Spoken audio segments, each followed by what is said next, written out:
Man, what's up, everybody? Welcome back to another episode of EOS. It's 10 out of J, man. I'm rocking with y'all rocking with me. And for this video, we're going to be speaking on a Tre Tre Crip from Minneapolis that was just charged with a deadly mass shooting. The Tre Tre Crips, a gang operating in North Minneapolis and centered around 33rd Ave, has made headlines throughout the years for violence in the city, with the most recent being a mass shooting outside of a club.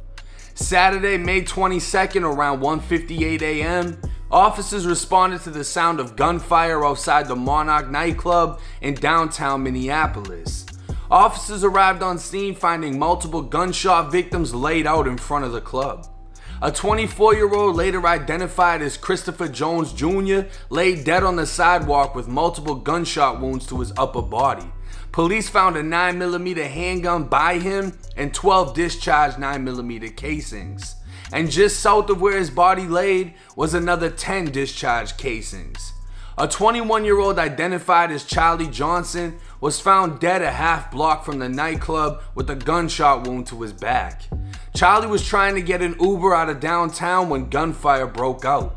A friend yelled, "We gotta run, they're shooting." As they took off running side by side, before they could turn around the next corner, Charlie was struck and killed. Set to receive his college diploma from the University of St. Thomas for engineering only hours later. His sister would go on to accept his diploma on his behalf. 8 other people on scene were shot. One telling police she heard gunshots coming from 2 guns. She got low to the ground and felt something strike her back. Officers collected surveillance video from the area, revealing that prior to the shooting, groups were seen outside of the club when they all frantically started running, except for a man later identified as 24-year-old Jawan Carroll, who stood on a sidewalk pointing and firing a handgun, killing Christopher Jones. Officers were able to still the video and identify Jawan from previous encounters. On video, Jawan stood with several associates on the sidewalk south of the club.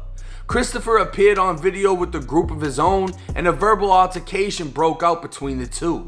A minute later, a person with Jawan can be seen punching Christopher on the right side of his head, causing him to step back. Jawan then pulled his gun out, firing multiple times at Christopher from about 5 feet away as bullets struck him and bystanders. Christopher ran towards the club while Jawan kept firing, and then Christopher pulled his own gun and returned fire before collapsing from his injuries. All in all, Christopher died, Charlie died, and of the 8 other bystanders shot, there were 3 men and 5 women. One of the women shot twice in her cheek and neck, with a bullet traveling within an inch of her skull. Hours after the shooting, police received information that Jawan had been living in a Comfort Inn.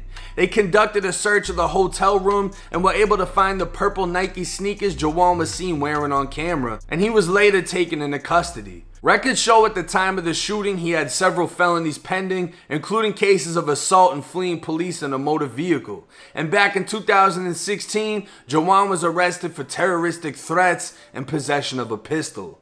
Jawan was originally from Chicago, later moving to Minneapolis and affiliating with the Tre Tre Crips, and a 2016 probable cause affidavit would detail his affiliation, going by the name J-Rock and being featured in a music video with multiple Crip members holding firearms.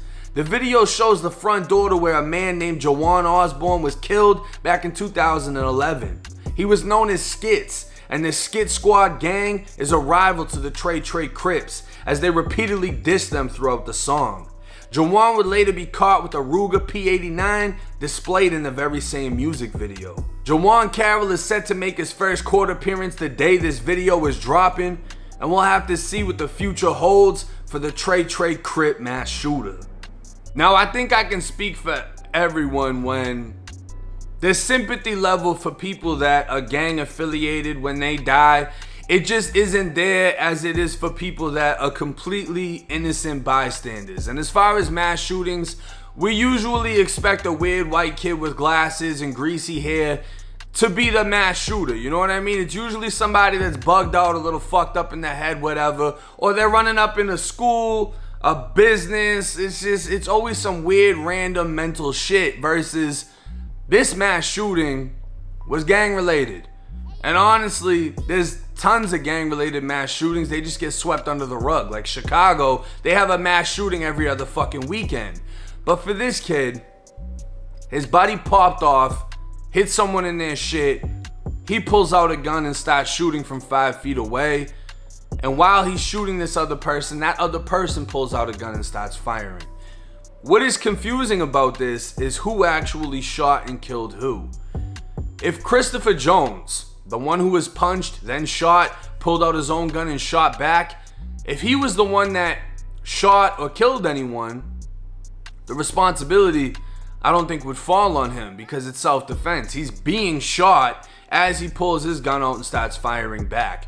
But because Jawan caused this, he initiated the gunfight, I'm pretty fucking sure every single person that was shot because of what he started, the charges are gonna fall back on him. And for Charlie, the college graduate who was killed right before he was supposed to receive his diploma, that's fucking horrible. I'm not sure if it was Jawan or Christopher that fired that weapon that ended up striking him before he could turn the corner. And just hearing how he died, obviously wasn't affiliated with any of the bullshit involved in this lifestyle. It's just a fucking shame because it's a life lost for a senseless reason, a senseless cause. Over nothing. He had nothing to do with it. He was out at a club celebrating and he fucking died. And then on top of that, 8 other people were shot that had nothing to do with it. Now the amount of evidence that they have, the fact that everything is on video, they have still shots, they went to this kid's hotel room, they found the same shoes that he was wearing. I'm sure they didn't recover the firearm, or they would have said that. It doesn't sound like he has a good chance at beating this case, and you know, they already have him on 1 murder. I'm not sure if they're gonna give him a 2nd murder and then 8 counts of attempted murder on top of being a felon in possession of a firearm, and then he still has all the other felonies that he's facing. It sounds like this Tre Tre Crip is fucked. But I'm gonna keep y'all updated on the case. We're gonna see where it goes. He has court today in a couple of hours. But hey, it's 1090 J. I'm rocking with y'all rocking with me. Till next time.